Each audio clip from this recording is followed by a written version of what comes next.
Hola a todos, buenos días. Espero que estén muy bien. Bueno, les agradezco la asistencia hoy. Quería que nos pusiéramos de acuerdo en qué punto estamos ahorita del semestre. Estamos iniciando semana 2, hoy martes 15 de febrero. Estamos aquí y vean que eh, cada semana corresponde un tema nuevo. Este es un curso muy particular que tiene esto. Cada semana se empieza y se termina un tema por semana. Normalmente esto no es así de de encapsulado, pero bueno, en este curso se da. Entonces hoy, como es martes, significa que vamos a ver un tema nuevo al de la semana pasada. Espero que de la clase pasada hayan podido ver el video que estaba pendiente ahí de historia de la computación, el que duraba como 15 minutos. Si no lo han hecho, bueno, por favor háganlo.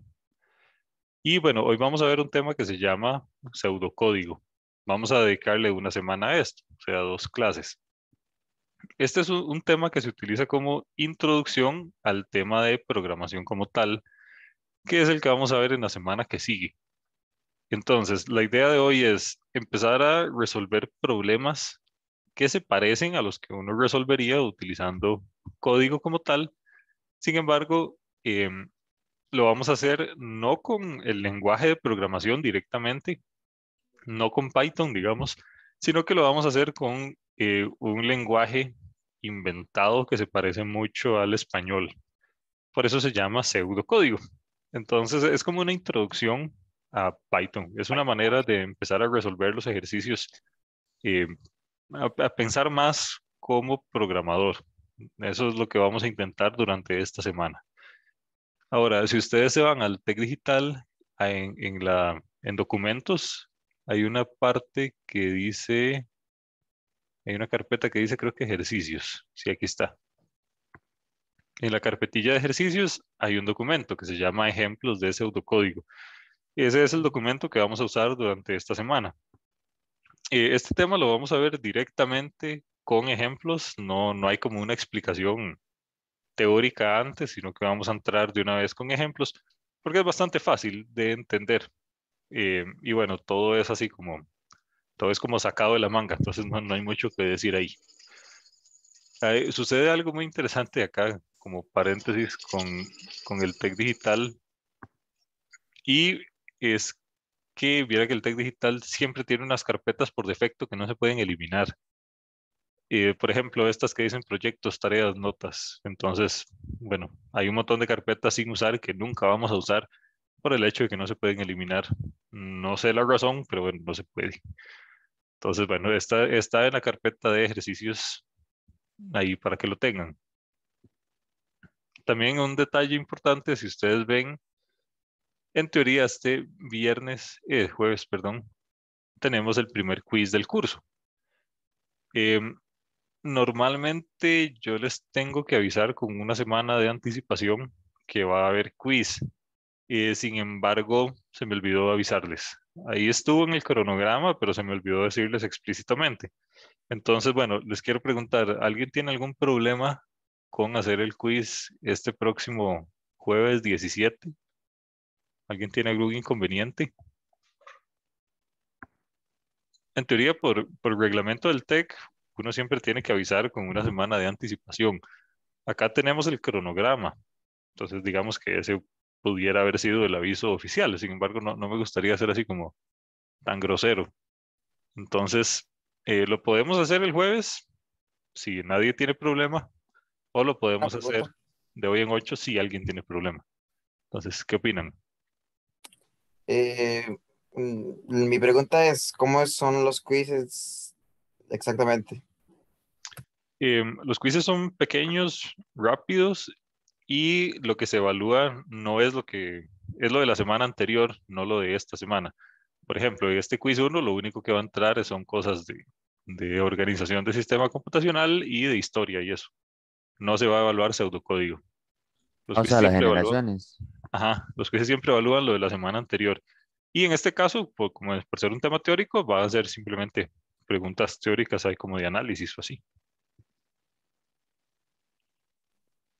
Y la información de la clase pasada, ¿dónde la podemos encontrar para echarle un ojo ahí?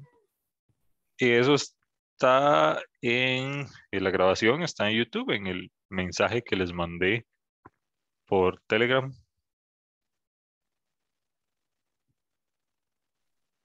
Veamos, dice una consulta, ¿el quiz en qué parte de la clase se ejecuta? Normalmente los quizzes se hacen al final de la clase. Entonces, digamos, el jueves tenemos clase normal. Siempre sobra un ratillo de clase, unos 20 minutos, media hora. Durante el final de la clase es que se hace el quiz. Entonces, yo les subo el quiz al Tech Digital y ustedes tienen unos 20 minutos, media hora para resolverlo. Y lo entregan ahí mismo en el Tech Digital, un documento.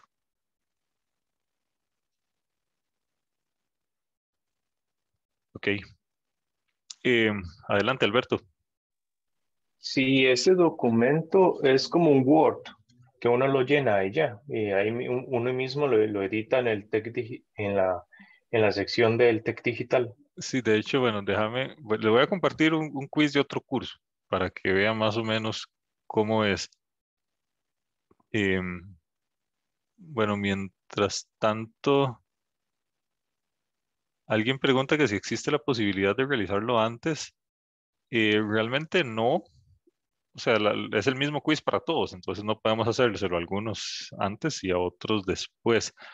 Lo que tal vez podamos hacer es cambiar el quiz para el inicio de la clase y después dar la clase. Por ejemplo, hacer quiz de 7 de la mañana a 7:30 y empezar la clase a las 7:30. Eso es algo que sí podemos hacer si alguien tiene problemas haciéndolo al final de la clase. Ay, que se me perdió lo que les iba a enseñar.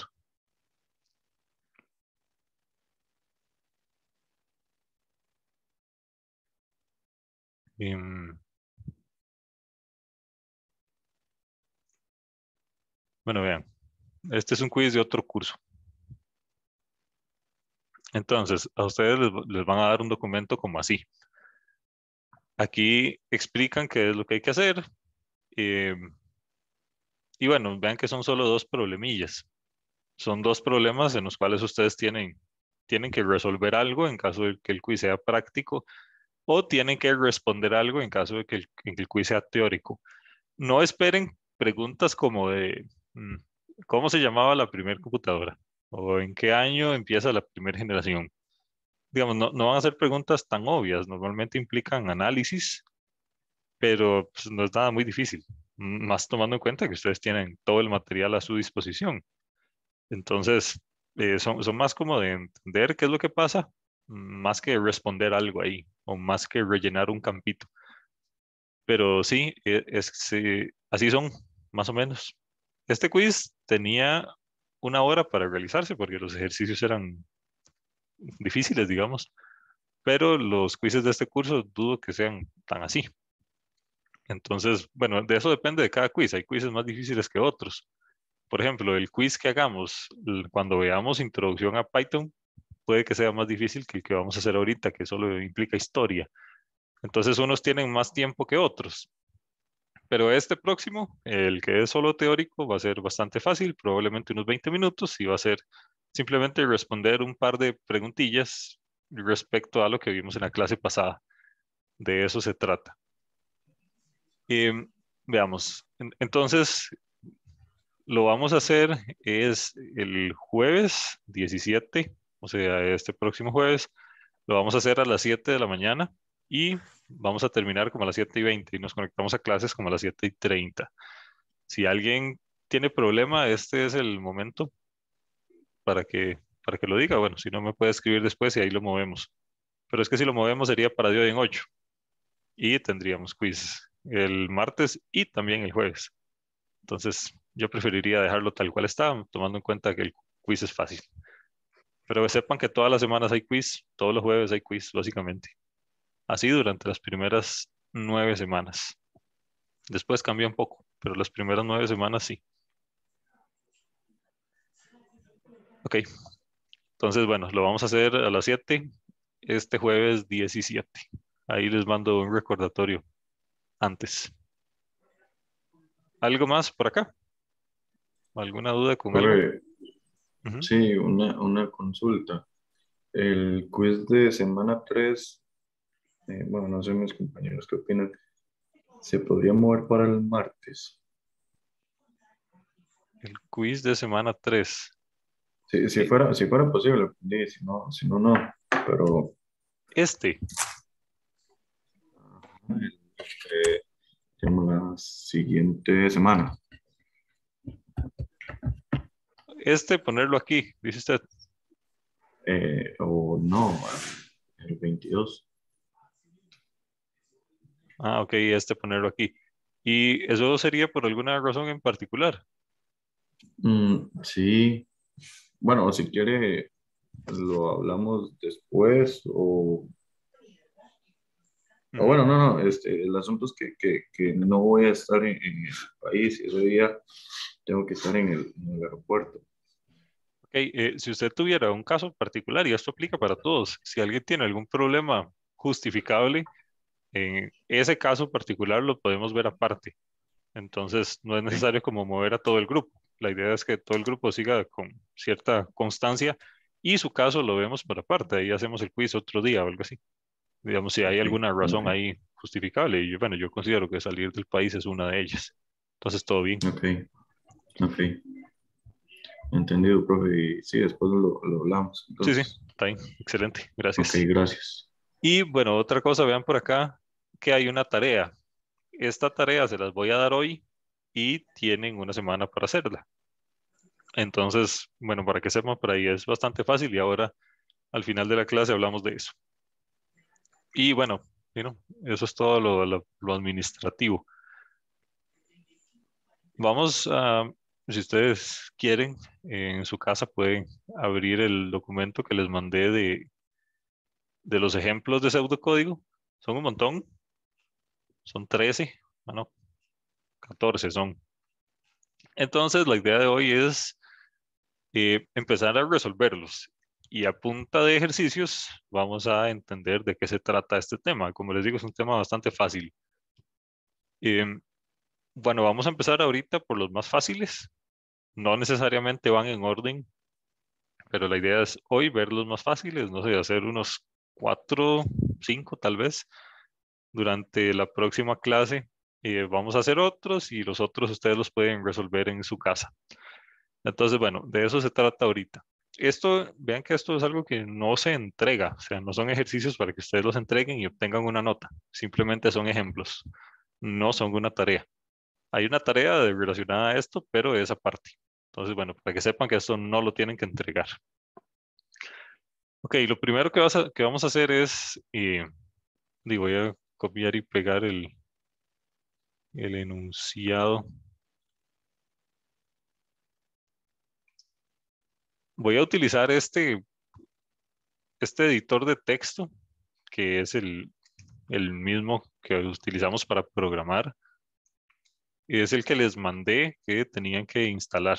Entonces, bueno, ahí ustedes lo pueden instalar en sus casas. Yo voy a usar pues porque sí, porque es el único que tengo. Esto se podría hacer en Ok, lápiz y papel o se podría hacer en Word, dado que no se ejecuta, es algo que no se ejecuta, simplemente pro- es algo teórico. Sí, profe, adelante. ¿dónde fue que lo mandó? ¿Mandé qué, perdón? Eso que había que descargar. El documento. Sí, eso que está Ujú. proyectando. Esto está en el Tec Digital. Este programa es algo que ustedes instalan. Ahí les mandé por Telegram, si no me equivoco, un link de cómo se instalaba. Así se los mandé, ¿verdad? Vamos a ver. Voy a revisar. Em, no, mentira, creo que no se los mandé. Bueno, pero igual, de momento todavía no lo necesitan. Es un programilla que se llama Visual Studio. Entonces ahí ahorita les mando un link de cómo se descarga. Igual no lo necesitan. Esto que vamos a hacer ahorita lo pueden hacer en Word o a mano, o en papel o lo que sea. Bueno, este es el problema uno. Y dice, escriba una función que permita sumar dos números que fueron ingresados como parámetros y que retorne el resultado. Aquí así de entrada tenemos que entender, bueno, primero qué es lo que está pasando. Dice que escriba una función.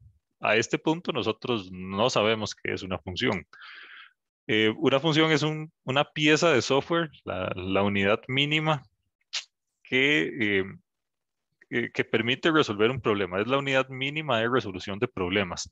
Entonces, si ustedes ven acá el documento todo dice que escriba una función, escribe una función, una función, una función. Entonces, todo lo vamos a resolver a punta de funciones. Una función es, como les digo, la unidad mínima que se utiliza para resolver algo, para hacer algo. Es una pieza de software mínima que hace algo muy simple. Entonces dice, escriba una función. Una función es una piecita de software que permita sumar dos números. Y estos dos números que permite sumar, dice que estos números fueron ingresados como parámetros. Los parámetros es aquello que recibe la función. Es como el input que recibe la función.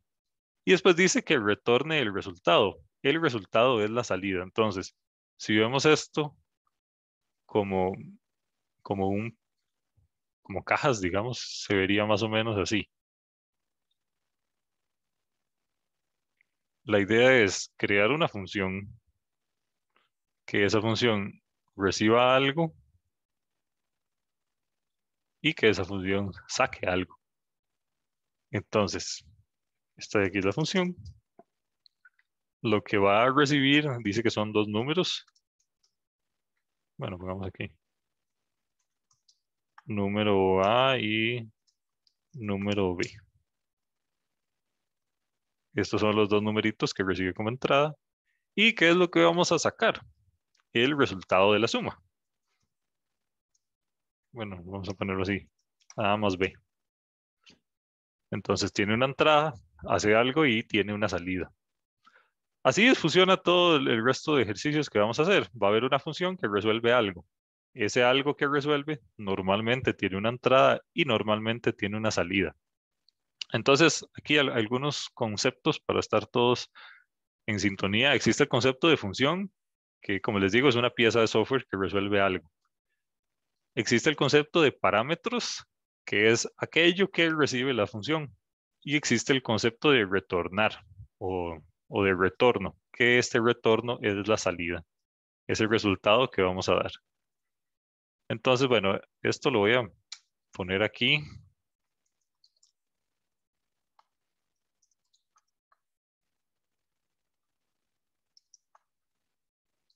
Pieza de código que resuelve algo.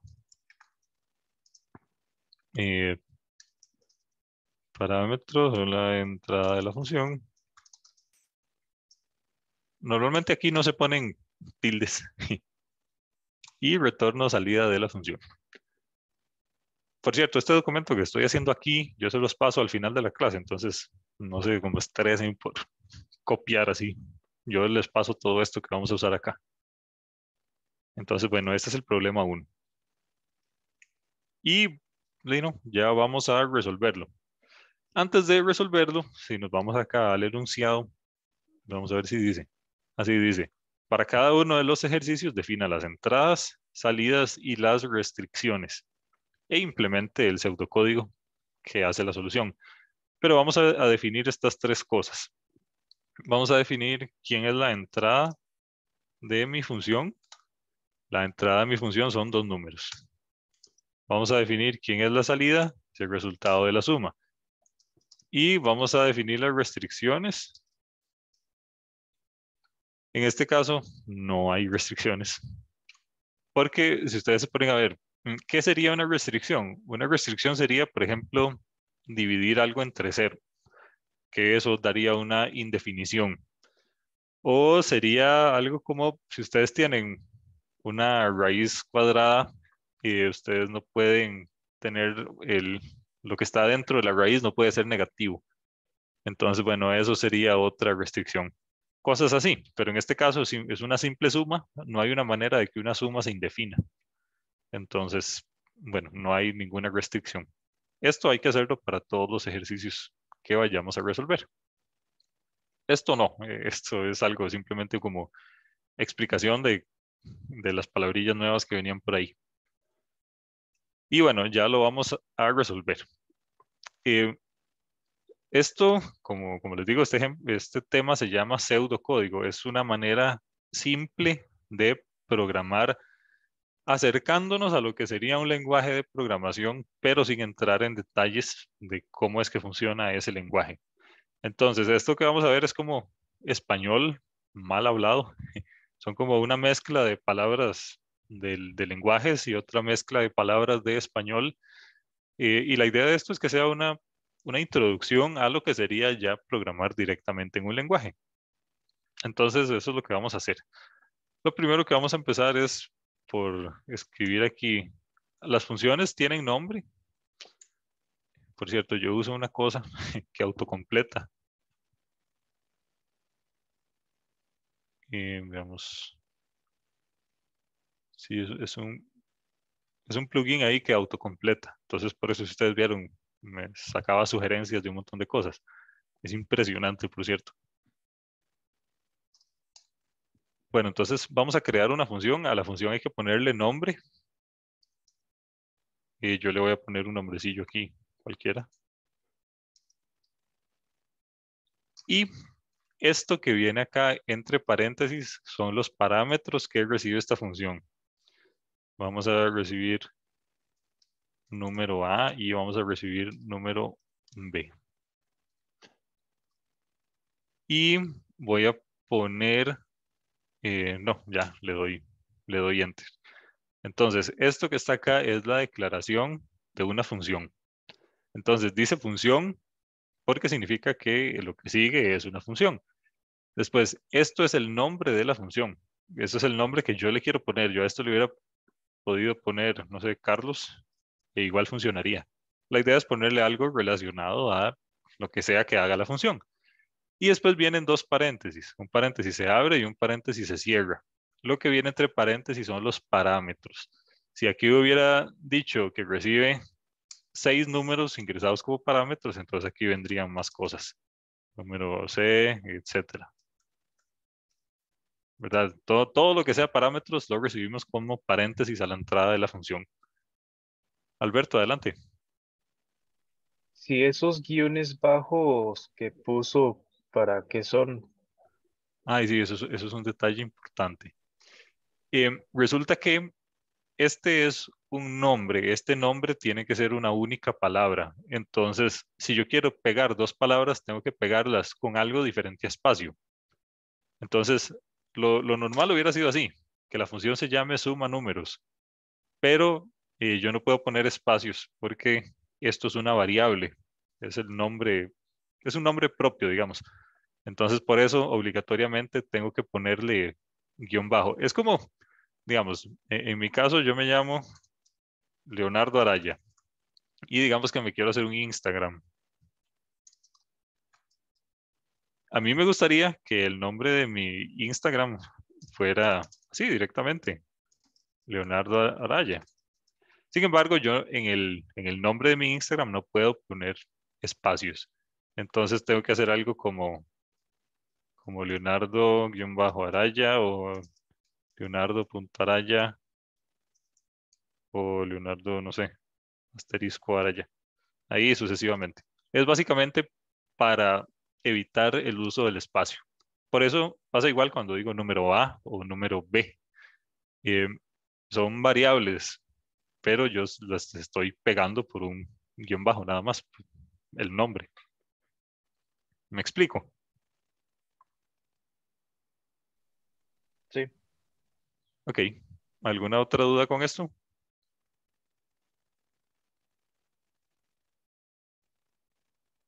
Por cierto, yo podría haber puesto aquí nada más A y hubiera podido poner aquí nada más B. Sin embargo, es importante que los nombres que yo le pongo a las cosas sean lo más explícitos posible, con el fin de no enredarse después. De momento, los ejemplos que vamos a ver son muy simples, pero hay ejemplos que no lo son. Hay ejemplos que tienen, no sé, 30 variables. Entonces, si no les pongo un nombre explícito, y ya después se me va a olvidar qué eran. Entonces, bueno, de eso se trata. Ahora, todo lo que venga a continuación, le voy a dar un tab para identificar que todo lo que voy a poner aquí pertenece a esta función. Entonces pongo un tabcito Y significa que todo lo que voy a escribir aquí está dentro de esta función, dentro de esta pieza de software. Y de eso es de lo que se trata. Ahora voy a crear una variable nueva que se llama resultado y la voy a inicializar en 0. Después voy a decir resultado va a ser igual a número A más número B. Y después lo que voy a hacer es retornar este resultado. Entonces uso una palabra que se llama retornar en inglés y pongo el resultado. Y ya esto es todo lo que hay que hacer. Esta es una palabra reservada, es una palabra que se utiliza en los lenguajes de programación cuando hay que retornar algo. Yo en pseudocódigo, como esto es pseudocódigo, yo lo hubiera podido poner como retornar y resultado. Sin embargo, bueno, vamos a ponerla en inglés para que se acerque más a cómo se utiliza realmente en los lenguajes. Entonces, ¿qué fue lo que pasó aquí? Creé una variable cualquiera con el nombre que yo quiera. Le puse el nombre de resultado y la inicialicé en 0. Después digo resultado, la sobreescribo, Profe, es igual a número A más número B. Sí, usted puso el resultado igual 0 ahí, ajá. pero siempre que sería, por ejemplo, suma, resta o una operación, pondríamos el resultado al 0 a menos de que el problema nos indique que inician otra cosa. Y realmente esto yo lo hice así como para dejar explícito que estoy creando una variable. Vean que realmente no es necesario que yo la inicialice porque justo aquí la sobrescribo. Digamos, yo hubiera podido iniciar esto en cualquier cosa y aquí la voy a sobreescribir. Sin embargo, siempre es una buena costumbre que lo que uno declare, las nuevas variables que uno declare, las declare inicializadas en su valor nulo. Entonces, si la variable lo que contiene son números, normalmente las inicializamos en 0. Entonces, esa es como la razón. Pero esto es opcional. Yo realmente hubiera podido dejarlo así, sin inicializar, simplemente declarándola. Sin embargo, se ve un poco raro. Entonces, como regla general, cualquier variable que vayamos a crear, la vamos a inicializar en su valor nulo, sea cual sea ese valor. En el caso de una variable que va a guardar números, su valor nulo es un 0. Entonces, por eso es que hay un 0 ahí. ¿Alguna otra cosilla por aquí? Sí, ¿para qué fue lo que hizo que ya en el 13 le hizo tap? Ajá. Esto es con el fin de decir que todo lo que viene del tab para allá va a pertenecer a esta función que se llama suma números. Es que resulta que yo puedo crear aquí otra función Pedrito, digamos, y esto recibe aquí algo. Y aquí va el código de la función Pedrito, digamos. Resulta que si usted no le pone el tab a las cosas, digamos, si usted hace algo así, ¿cómo sabe usted qué código pertenece a esta función y qué código pertenece a esta otra función? Entonces va como por jerarquías. Eh, entonces la idea es que esto tenga un tab para que signifique que pertenezca a esta función. Y el código de esta función lleva un tab porque significa que pertenece a esta función. Si yo pongo alguna instrucción por acá, esta instrucción no pertenece ni a esta función ni a esta función porque están al mismo nivel jerárquico. Entonces, la idea es para saber qué código pertenece dónde. De eso se trata. Pero esa es la única razón. Por cierto, esto es un concepto. Y eso es más, Sí, adelante. ¿eso es más una ayuda visual o es que ya el programa lo entiende así? Em, es de las dos, pero sí, realmente el programa así lo ejecuta. Así se utiliza en Python, así se utiliza en C, en cualquier lenguaje de programación. Como les decía, esto es algo que se llama identación. Eh, es un concepto que siempre se utiliza cuando se está programando y significa básicamente es saber qué código va en qué módulo o qué código va en qué función. Se llama identación. Por cierto, si existiera aquí otro nivel jerárquico, entonces uno puede seguir utilizando tabs ahí más hacia la derecha. De hecho, bueno, vamos a ver el ejemplillo que yo les había puesto la vez pasada. Vamos a activar esto. Eh,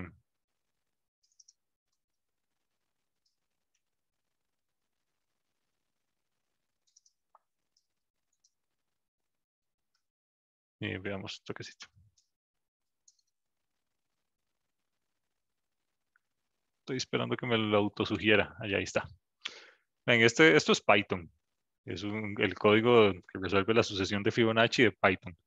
Vean que aquí existe el concepto igual de identación. Esto que está aquí, todo este bloque, pertenece a esta función que se llama Fibonacci. Después vean que aquí hay como cosas. Esto es una comparación.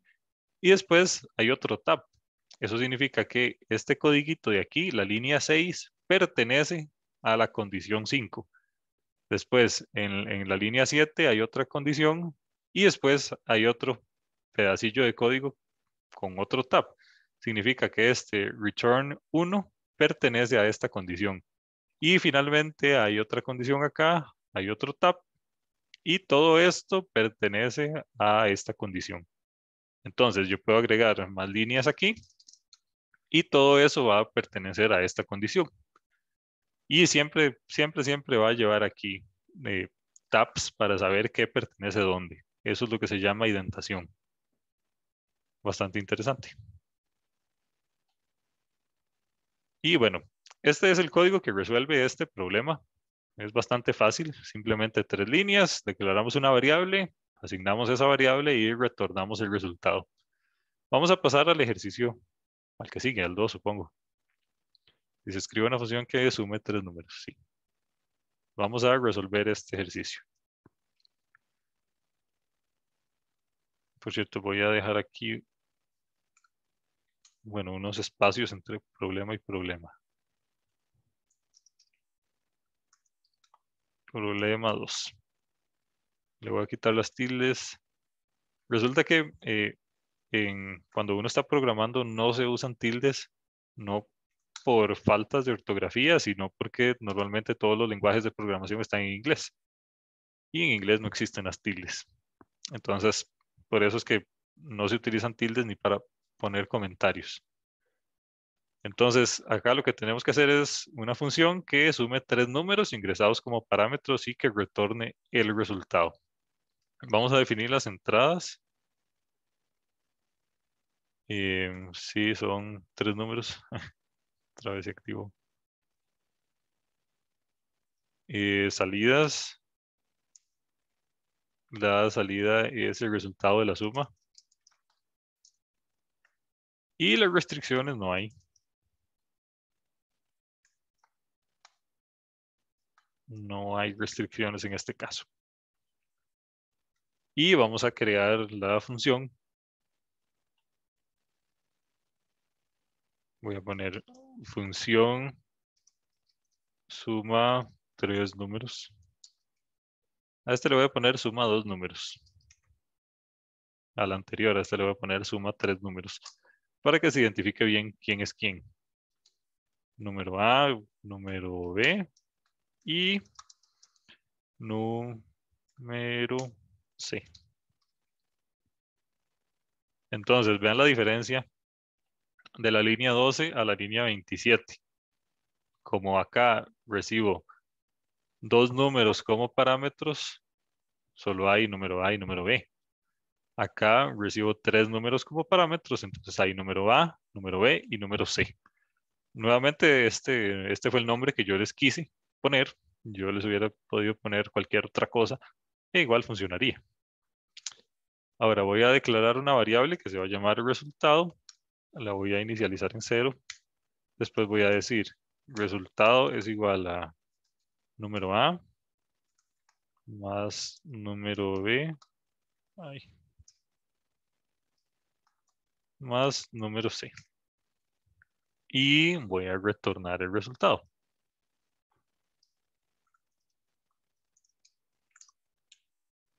Y eso sería. Vean que es básicamente el mismo ejercicio anterior, solo que en lugar de 2 parámetros son 3 parámetros. Lo que quiero con estos dos ejercicios es que ustedes entiendan que cada función es una piecita de software, que esa piecita de software tiene entradas. Las entradas son los parámetros. En este caso, en este ejercicio, en el primero eran 2, ahora en el otro ejercicio son 3. Entonces, hasta este punto, ¿todo bien? Sí.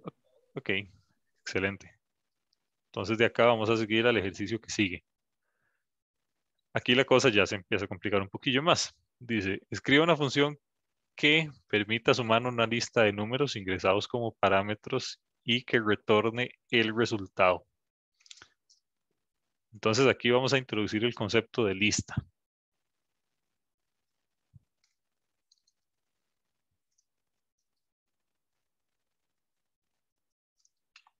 Problema 3. Voy a quitar las tildes.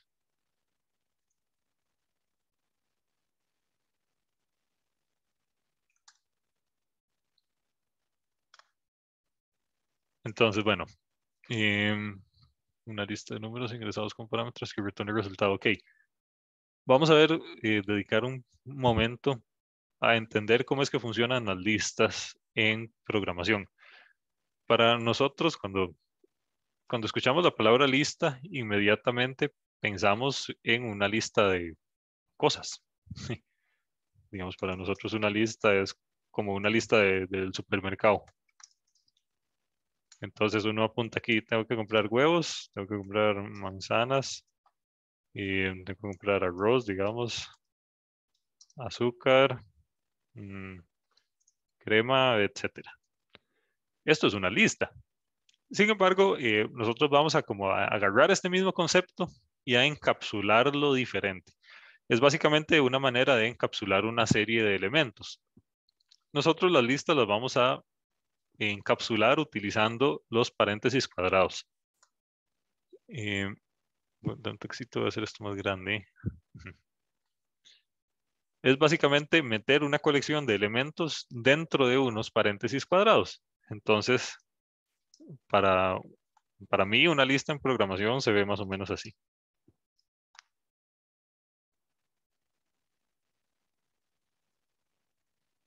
Huevos, manzanas, arroz, crema y aquí, etcétera.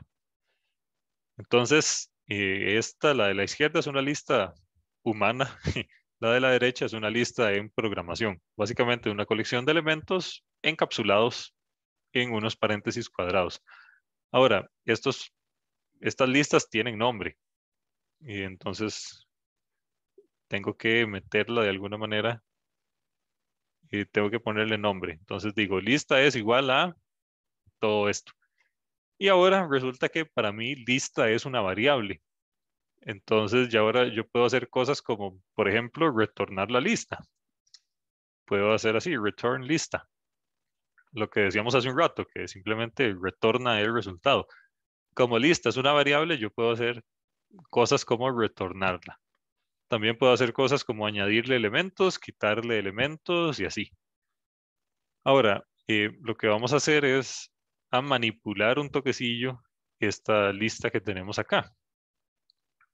Yo puedo, una de las cosas más básicas es recorrer la lista, o sea, meterme en esa variable e ir sacando los elementos uno a uno y en orden. Eso es importante. Lo que vamos a hacer es sacar los elementos desde el primero hasta el último. Para hacer eso hay que usar una cosa que se llama ciclos o bucles en español de España. En español latino se utiliza la palabra ciclos. En inglés se utiliza la palabra loop. Pero bueno, todo representa lo mismo. Vamos a hacer un ciclo a través del cual vamos a sacar los elementos de esa lista. Como estamos en pseudocódigo, vamos a obviar las restricciones del lenguaje y la sintaxis del lenguaje. Entonces vamos a decir, para elemento, en toquecillo, ponerlo en otro color,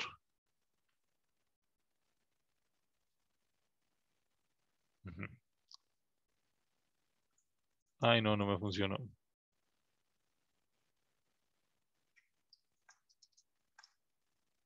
Vamos a decir, para elemento en lista, vamos a hacer algo. Y veamos.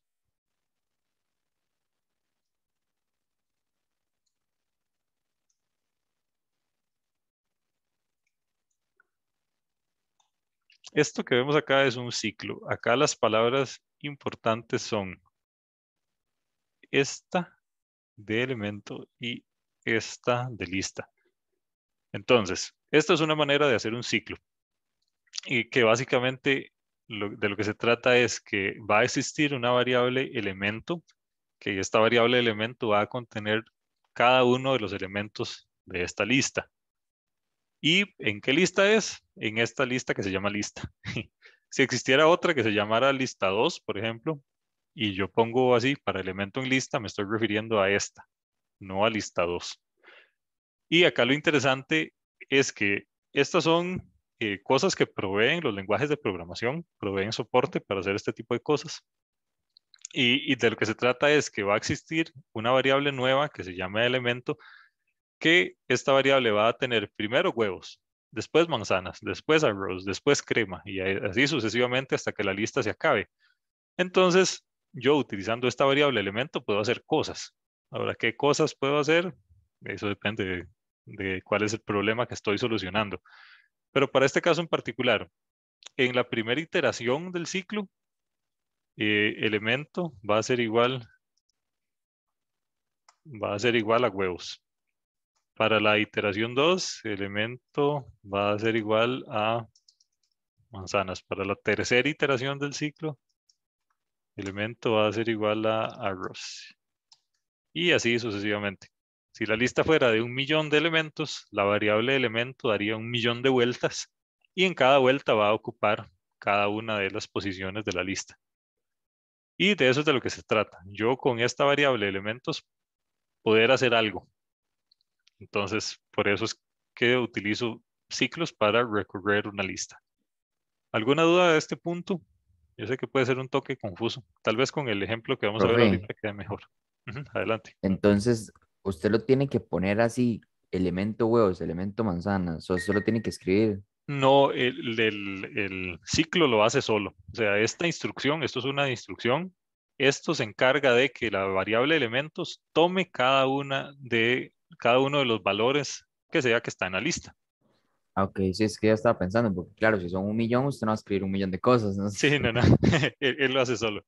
De eso se trata, de que sea fácil, él lo hace solo. Ok, ok. Ok, ¿alguna otra dudilla por acá? Yo, profe, Ajá, adelante. una pregunta. ¿El tab se pone nada más con la barra espaciadora? Sí, ajá, hay una regla, sí.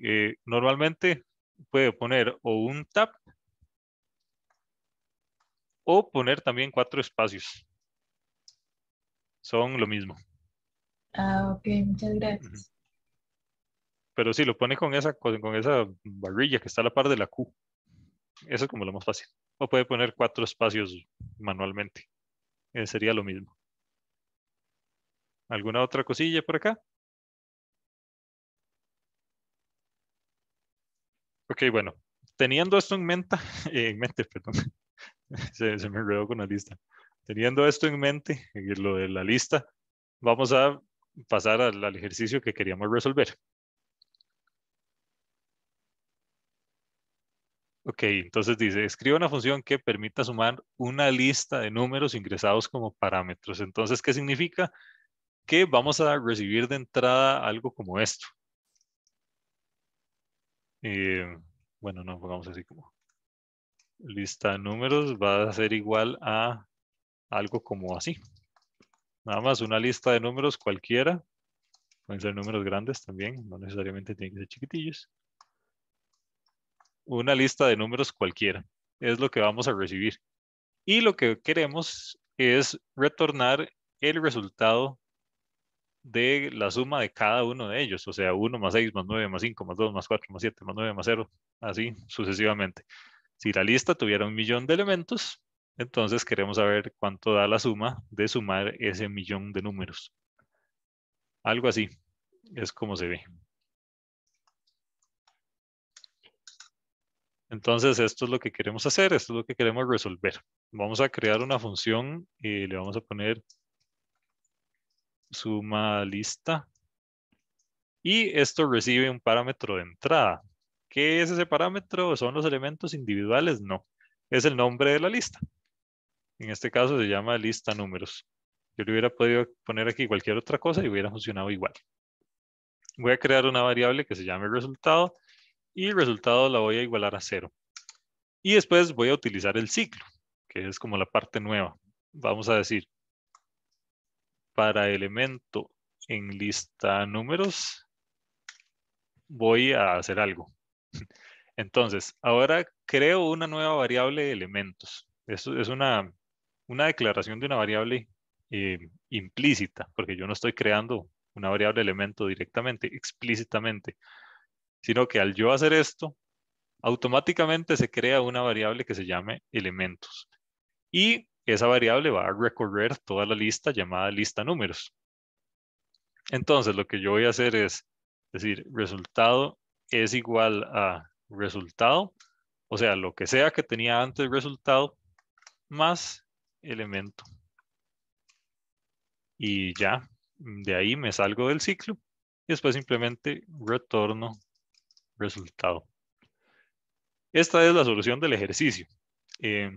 Parece un simple, 4 líneas, pero realmente es un toque profunda porque involucra dos conceptos nuevos, dos conceptos bastante profundos, por cierto, que es el concepto de listas y es el concepto de ciclos. Entonces, quiero que tomen un minutito, entiendan esto bien y que si tienen alguna duda lo hagamos de una vez, porque si no con los otros ejercicios, pues sí vamos a dejar botados a varios y es algo que no queremos. Entonces, ¿hay alguna duda con cómo funciona esto? ¿Profe? Adelante. ¿Qué fue lo del renglón 44? Y lo del renglón 44 es una variable que se llama resultado, que estoy haciendo que el resultado sea igual a lo que sea que tenía la variable antes, más el nuevo elemento que quiero sumar.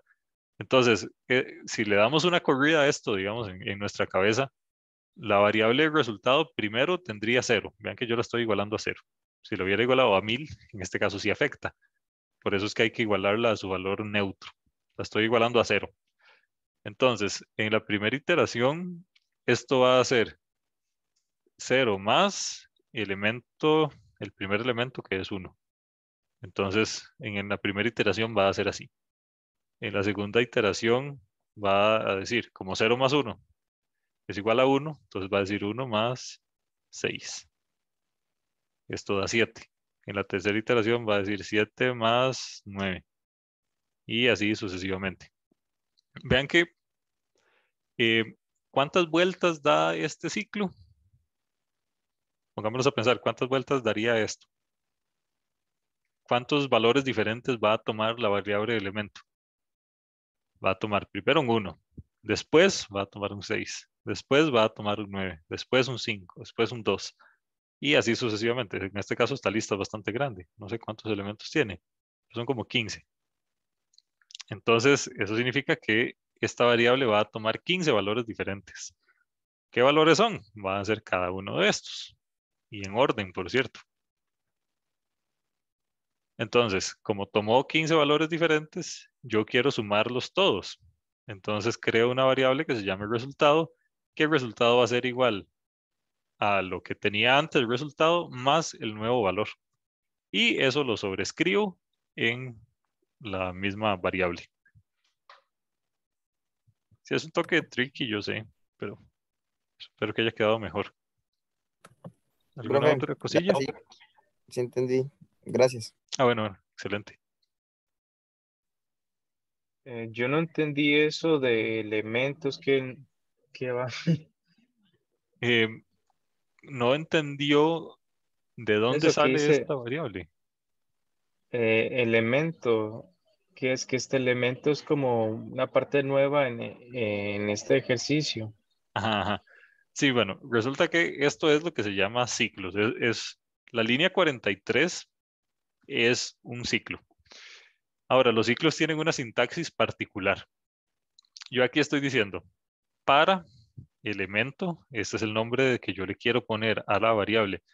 Y después digo, en una lista de elementos, esto significa que va a existir una nueva variable que se llame elemento y esa variable se va a mover en un set de datos particular. Este set de datos particular en la cual se va a mover es esta lista de acá que yo recibo como entrada. Yo le puse elemento porque sí, pero yo le hubiera podido poner aquí cualquier cosa. Digamos, yo le hubiera podido poner Carlitos. Entonces, para Carlitos en esta lista de números, entonces ahora la variable Carlitos va a tomar, primero va a tomar el valor 1, después va a tomar el valor 6, después va a tomar el valor 9, después va a tomar el valor 5. Y esto lo hace solito. Este ciclo se encarga de que eh, la variable Carlitos pase por todos los elementos de la lista, así la lista sea grande o sea muy pequeña. Este ciclo se encarga, la línea 43 se encarga de que la variable Carlitos pase por cada uno de los elementos. Ahora hay que usar los nombres con sentido. Entonces, por eso es que yo estoy utilizando acá la palabra elemento.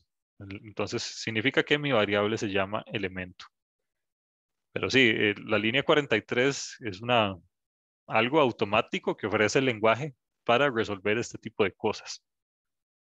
Se llaman ciclos. Ahí es donde se declara la variable elemento.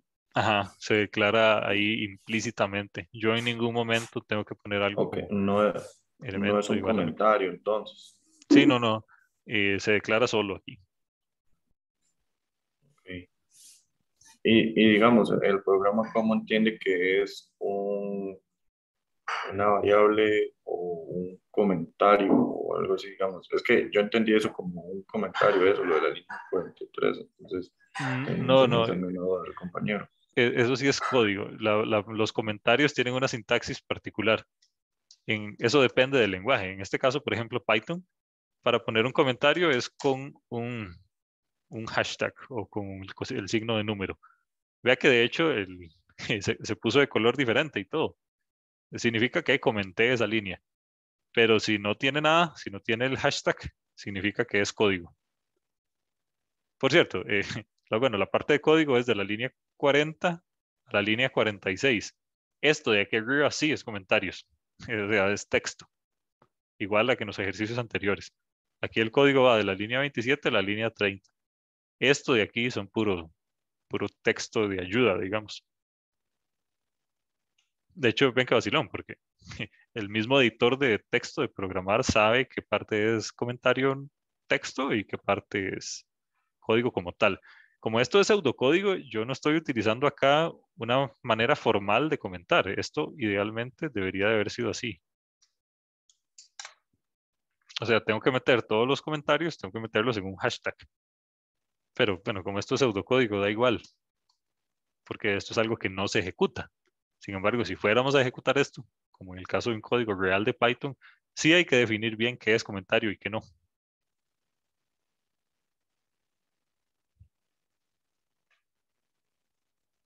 ¿Hay alguna otra cosilla por ahí? Sí. Gracias, profe.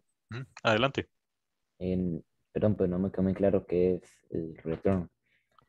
Ajá, el retorno es como cuál va a ser la salida de su función. Por ejemplo, en los ejercicios anteriores solo teníamos una variable. Teníamos una variable que se llamaba resultado. En este caso tenemos dos. Tenemos una variable que se llama resultado y una variable implícita ahí que se llama elemento. Eh, esta función tiene que tener una salida. ¿Y cuál va a ser esa salida? Es la que yo voy a identificar, es la que yo voy a retornar. En este caso yo estoy retornando resultado porque para mí la salida de esta función es la variable que se llama resultado. Si yo hubiera retornado acá elemento, entonces va a retornar algo, va a tener una salida, pero no es la que andamos buscando. Yo también podría retornar lista números, que es otra variable que existe en este programa. Sin embargo, es que no es la salida que yo quiero dar, no es la salida que el usuario me pidió. Entonces, la salida que el usuario me pidió es la variable que se llama el resultado. Es la manera a través de la cual usted retorna una variable. Y la variable que tiene que retornar es la que sea que contiene el resultado de lo que usted está haciendo.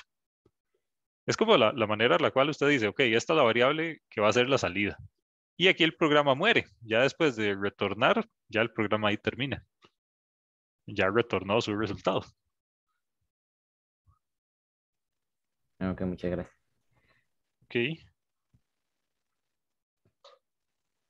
¿Alguna otra cosa por ahí? Profe, Ujú. lo del resultado igual cero, ¿cómo funciona? ¿Se pone siempre o cómo es? Sí, como regla general, pónganlo siempre. Pero eh, eso es como la manera de asignar la variable a su valor nulo o declarar la variable con su valor nulo. ¿Qué hubiera pasado si en este caso yo no inicializo mi variable en algo? Vean que aquí estoy haciendo resultado es igual a resultado más elemento. Como aquí yo no la inicialicé en nada, aquí el programa se caería. Porque diría, ok, en la primera iteración, resultado no es nada. O sea, no está igualado a nada. Entonces, ¿cómo voy a hacer una suma yo de un elemento y sumarlo con algo que es nada? Entonces aquí el programa se hubiera caído. Por eso es buena idea poner siempre cualquier variable que ustedes inicialicen como regla general, inicialícenla en su valor nulo. Si es un número, puede ser un cero. Entonces, por eso es que como regla general y como resumen, cualquier variable que ustedes creen, igualenla a cero. Y bueno, eso les va a ahorrar bastantes problemas. Gracias, profe. Bueno, vamos a continuar con otro ejercicio. Veamos. Este lo vamos a dejar para la otra semana.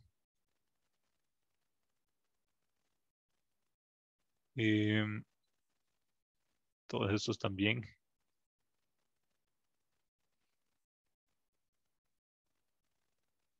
Veamos.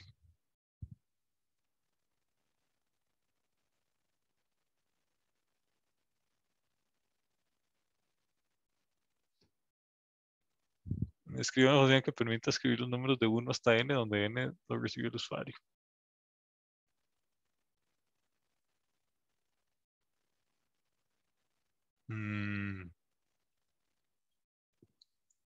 Bueno, resulta que los siguientes ejercicios requieren de unos conceptos que no hemos visto de momento, que no sé si será prudente verlos de una vez.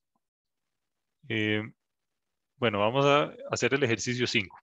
Vamos a introducir un nuevo concepto, que es el concepto de comparación.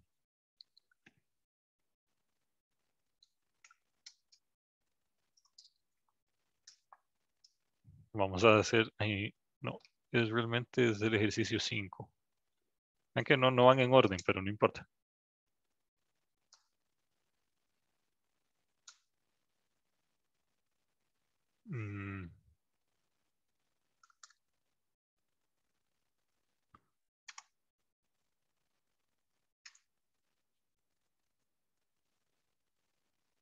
Ok, bueno, vamos a hacer este ejercicio. Aquí hay dos cosas nuevas. Una es que existe una manera a través de la cual el usuario puede ingresar números bueno, números no, puede ingresar cualquier cosa al programa. Hay una instrucción, digamos, a través de la cual uno le pide al usuario que le ingrese algo. Y el otro concepto que vamos a ver es el concepto de comparación. O sea, cómo comparar un número con otro número. Ok, como les decía hace un rato, si nos devolvemos al primer dibujito que hicimos hoy, creo, dijimos que nuestro programa se comportaba así, que tenía una función. Ahí estoy escribiendo en blanco. Teníamos una función y después teníamos acá una entrada y acá una salida.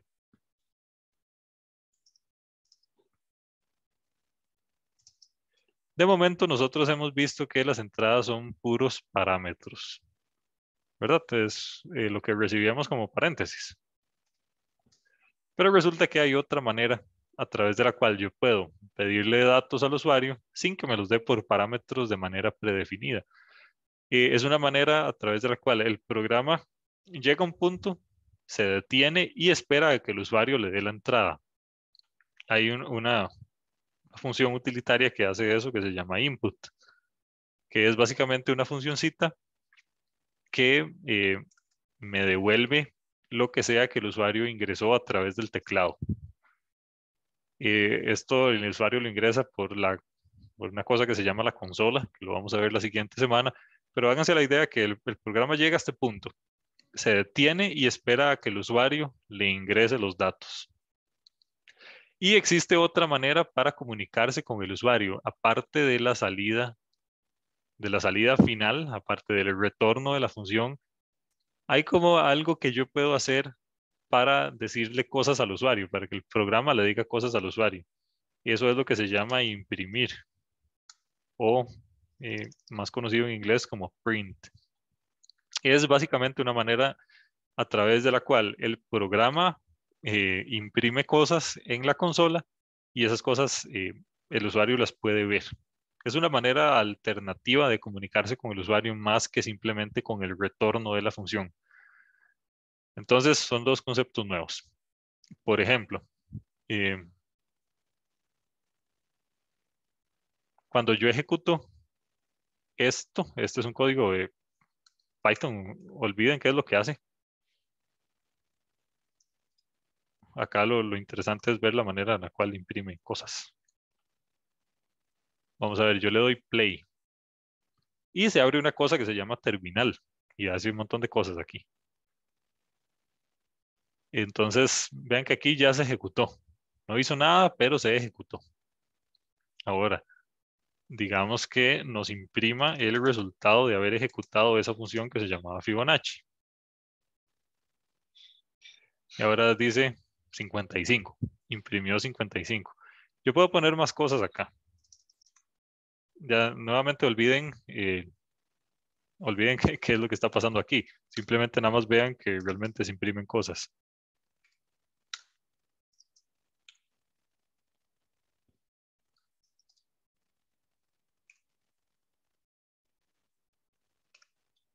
Entonces voy a ejecutar la función Fibonacci con 4 diferentes valores. Primero con 0, después con 1, después con 2, después con 3. Y veamos qué es lo que pasa acá. Vemos que dice Fibonacci de 0 es igual a 0, Fibonacci de 1 igual a 1, 2 es igual a 1, 3 es igual a 2 y así sucesivamente. Acá lo interesante no son los resultados, no son el 0, el 1 y el 2 y eso, sino es que lo que yo puse aquí en los prints realmente salió. Eso significa que aquí yo puedo poner print, hola a todos, y aquí al final me va a decir hola a todos. Entonces, es una manera a través de la cual el programa se comunica con el usuario. Eso se hace a través de la función interna del lenguaje que se llama print. Pasa igual con cuando hicimos acá un ciclo. Esto es algo que el lenguaje tiene. Pasa igual con el retorno, es algo que el lenguaje tiene. Y pasa igual con esa funcioncilla de print, es algo que el lenguaje tiene. Existe la otra función que es al revés al print, que se llama input. De hecho, bueno, hagámoslo acá. Voy a quitar esto que Fibonacci no sé qué.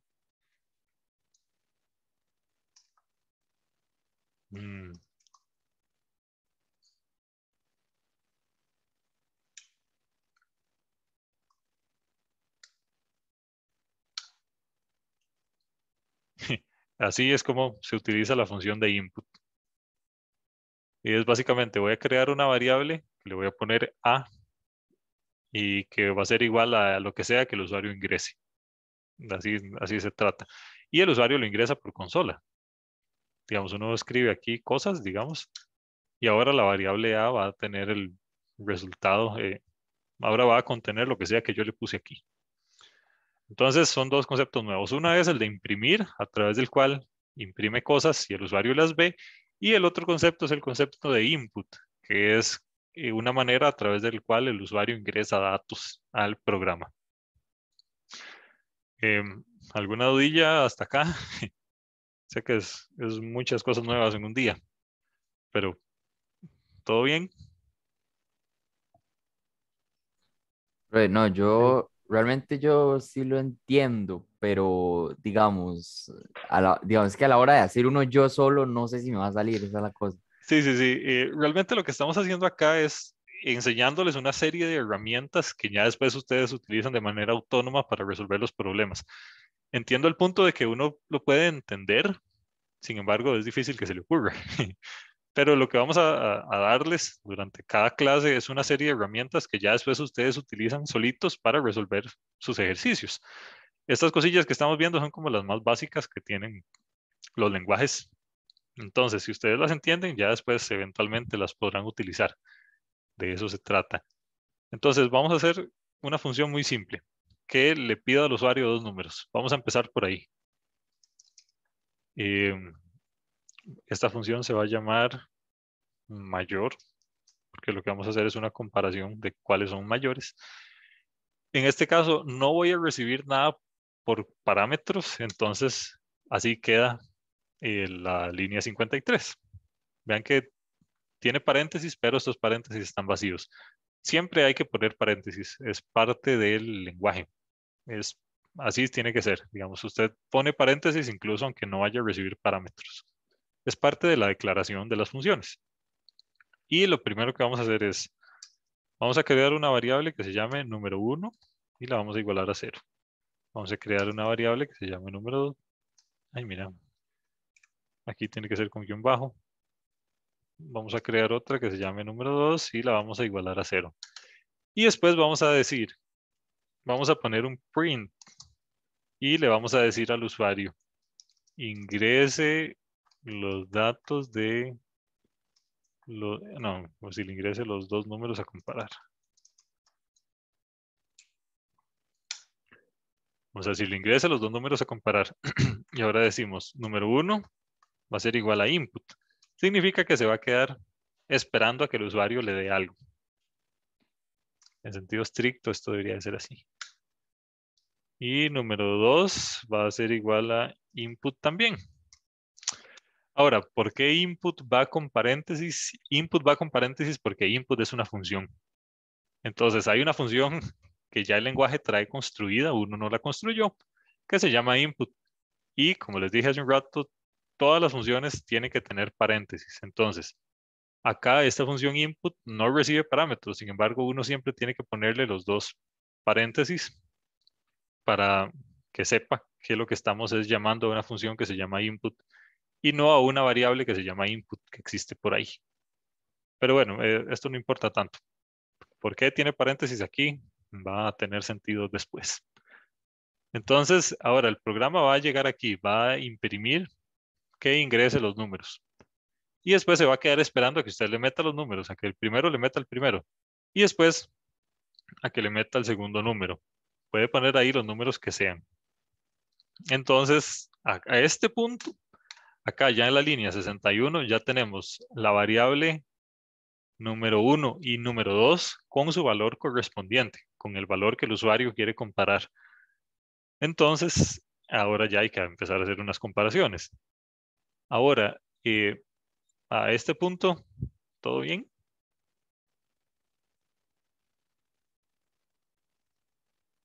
Ok, bueno, vamos a partir del hecho que sí, espero que sí. Ahora lo que vamos a hacer es una comparación. El ejercicio lo que nos pide es que imprima, dice imprima explícitamente, entonces no hay que usar la función retorno, simplemente hay que imprimir cuál de ellos es el mayor. Para hacer esto vamos a utilizar otra cosa nueva que se llama los comparadores. Los comparadores se hacen a través de la palabra reservada, o de la palabra propia del lenguaje que se llama if. Y eso es, voy a hacer un dibujito, un toquecillo. Nosotros en español tenemos una palabra que se llama sí, pero sí no de afirmación, es sí sin tilde. Es como si mañana llueve, Si mañana llueve, no voy a correr. Esto es una condición. Y veamos que se hace a través de la palabra sí. Esto quizá es un poco confuso porque se confunde con el sí de afirmación, el sí que se tilda, que es como, vas a ir mañana. Entonces te dice sí, sí de afirmación, no sí de condición. Entonces son dos cosas diferentes, digamos. Sí es diferente a sí de este otro. Sí es diferente a sí. Y bueno, lo que voy es que en inglés hay una manera más precisa de hacer esto. En inglés, el sí de condición se traduce como if. Como if tal cosa significa que es una condición. Y el sí de confirmación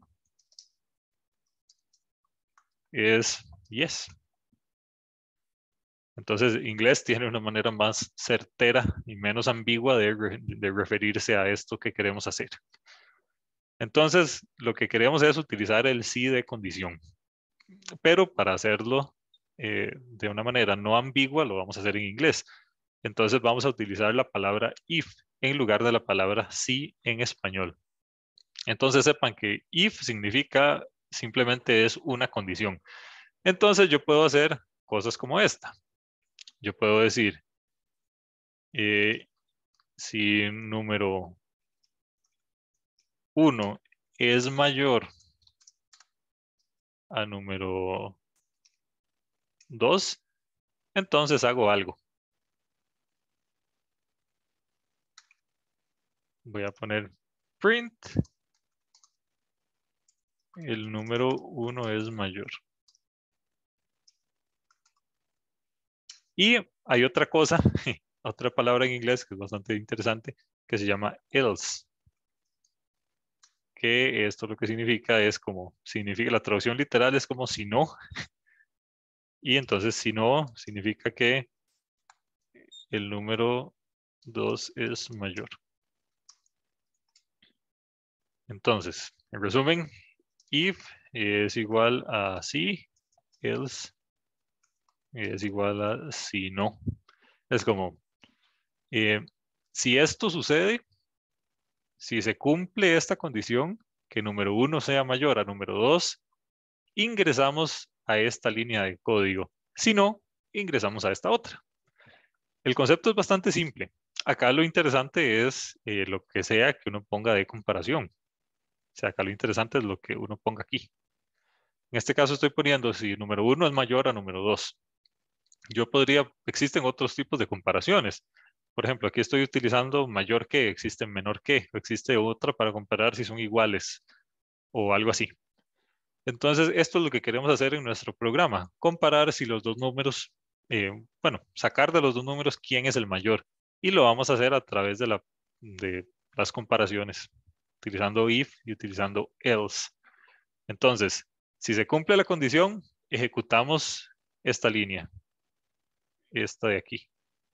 Si no, ejecuto esta otra. Y bueno, de eso se trata el asunto de las comparaciones. ¿Alguna duda a este punto? Bueno, vamos a terminar este ejercicio y hasta acá lo dejamos hoy. Sé que fueron muchas cosas nuevas de un solo. Entonces, lo que vamos a hacer es imprimir cuál de ellos es mayor. Entonces, vamos a hacer lo que hice hace un ratito en el dibujillo. Es decir, si el número 1 es mayor a número 2, voy a imprimir el número 1 es mayor. Profe, una pregunta. Sí. Digamos, como hay que poner varias cosas en inglés, digamos, no se puede poner todo el término en inglés, digamos, lo del número 2 es mayor o así, no sé. Sí, entiendo su punto. Realmente sí, así se hace en la vida real. O sea, se programa todo en inglés, como en este caso. Pero acá, como estamos introduciéndolo apenas, vamos a dejarlo en español. Pero sí, normalmente en los proyectos, en las tareas y así, se les pide que hagan todo en inglés, incluso el nombre de las variables y en algunos casos incluso el nombre, los comentarios y así. Pero sí, la idea es llegar a eso. Solo que ahorita estamos eh, introduciendo el tema, entonces estamos ahí como en un Spanglish. Pero en los trabajos y así siempre se hace todo en inglés. Eso es una realidad. Listo, gracias. Ok, bueno, y esta es la solución del ejercicio. Acá lo interesante es, los nuevos conceptos es lo de if, lo de else y lo de input y lo de print. Entonces, bueno, ¿alguien tiene algo con esto antes de finalizar? Profe, ese if y else no llevan paréntesis, digamos, como eso de input o Eh, función mayor o algo así. Realmente depende del lenguaje. En Python no, entonces de momento lo vamos a dejar sin paréntesis, pero lenguajes como C o Java o C++ o así sí ocupan paréntesis, pero Python no, y vamos a utilizar Python en el curso. Entonces lo vamos a dejar sin paréntesis para evitar pues, confusiones un poco. Pero sí, es una muy buena pregunta. Profe, Sí, adelante. ¿se va a enviar algún documento que resuma todo esto de la clase? Realmente, bueno, van a tener la grabación de la clase y van a tener este documentillo también. Y aquí pues hay algunos comentarios de qué se trata, pero no existe como, al menos en la siguiente clase sí. En la siguiente clase vamos a ver como todas las funciones básicas que tienen los lenguajes. No, en la siguiente clase no, en la siguiente semana. Vamos a ver como todas las cosillas básicas que tienen los lenguajes y bueno, tal vez a ese punto ya le quede más claro. Pero para efectos inmediatos, yo le recomendaría eh, ver el video de la clase de nuevo, al menos las partes, quizá no la parte inicial, bastante fácil, pero un poquillo más avanzado, e intentar resolver usted los problemas por su parte. O sea, agarre cada uno de estos ejercicios, el 1, el 2, el 3 y el 5, e intente resolverlos usted por su parte y ya después compare su solución con la que yo les voy a pasar acá. Y pues ahí ve si falló en algo o algo así. Igual me puede preguntar. Profe, también nos puede pasar eso, ese Visual Studio. Sí, les voy a pasar cómo es que se instala. Sí, claro. Profe, ¿me podría explicar qué fue lo que hizo después del if? Es que se me cayó el internet y no pude ver. Acá en la línea 62. En la 61. Ok, en la 61. Ajá, acá lo que estamos haciendo es una comparación. Recuerde que if significa sí de condición en español. Entonces estamos diciendo, si número 1 es mayor a número 2, significa que número 1 es mayor. Entonces vamos a poner un print que diga el número 1 es mayor. Si no, significa, o sea, si esta condición no se cumple, significa que el 2 es mayor. Entonces el número 2 es mayor. Ahora, bueno, está el caso también el que sean iguales. La condición no se va a cumplir, pero no importa, vamos a partir del hecho que uno es mayor que el otro. Entonces, si la condición se cumple, ejecutamos la línea 62.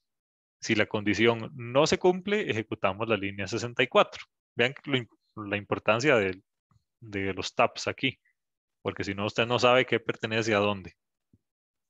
Entonces, sí, en resumen, este if lo que hace es una condición. Si esta condición se cumple, se ejecuta esto. Si no se cumple, se ejecuta esto. Y bueno, de acá hicimos del 1 al 5 menos el 4. El 4 se los quiero dejar de ejercicio para que ustedes lo hagan en su casa. Vean que lo que vamos a hacer es recibir como parámetro dos números, o sea, número 1 y número 2, y un operador. Este operador puede ser suma, resta, multiplicación o división. Entonces, ustedes lo que tienen que hacer es agarrar este operador y primero comparar si este operador es igual a suma. Entonces sería como if operador es igual a suma, entonces lo que voy a hacer es una suma. Si no, voy a hacer una resta. Si no, lo comparo con multiplicación y si no, lo comparo con división. Y la función al final debe retornar el resultado de esta operación. Entonces, les dejo este ejercicio de tarea, el ejercicio número 4. Y bueno, durante la clase del jueves vamos a continuar resolviendo ejercicios de acá. Y ahí vamos a resolver, bueno, vamos a ver cómo les fue resolviendo el 4. Entonces, en resumen, el 4 queda de tarea moral, no tarea evaluada. Ahí depende de ustedes si lo hacen o no. Yo les recomendaría que lo hicieran, evidentemente. Y eso es todo de mi parte. Pues sí, realmente estamos. Si nadie tiene algo más, estaríamos. Sí, yo tengo una pregunta. Ajá. En la otra parte donde estaba mostrando que iba escribiéndolo, en el 53, mayor una función igual como print y if y else. Sí, realmente sí. Solo que esta yo la hice. Esta yo le puse el nombre y todo.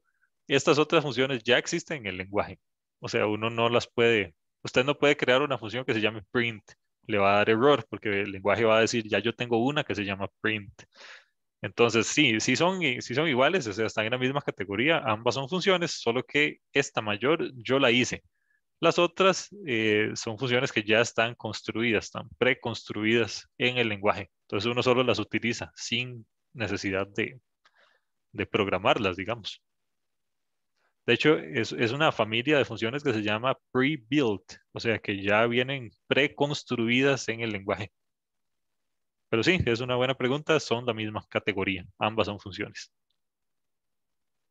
Ok.